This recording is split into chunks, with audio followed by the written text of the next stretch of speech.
halimbawa ba nindot kayo, di ba, private maps. So diri maka-add photo sila, then travel note, maka-drop sila marker kung asa nila gusto.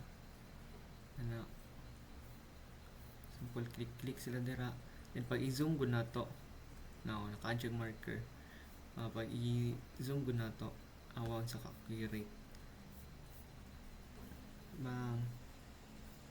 Then makita kag mga hotels, mga clinics, nindot siya na maps, naka-API magud ni.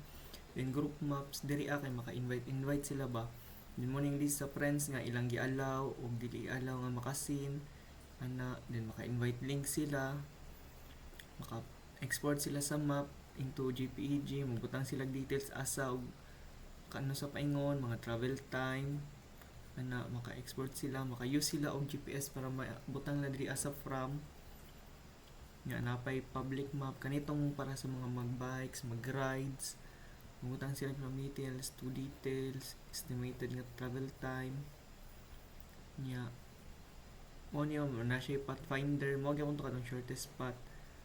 Simple type sila og place dira like Davao, searching siya Davao City, Davao Oriental, paingon sa let's say Cagayan.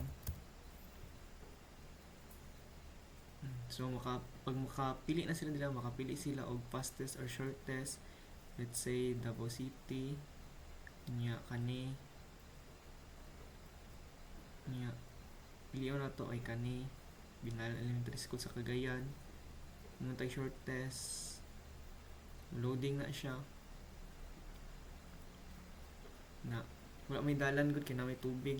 Kung connected na siya, kuan man na mo create man ng path. Then maklik mo na siya kuan. Then maka-drop pod sila og path kung gusto nila. Maka-create sila routes. Gusto nila maka-snap na sila mga paths. If ever lang nga need nila.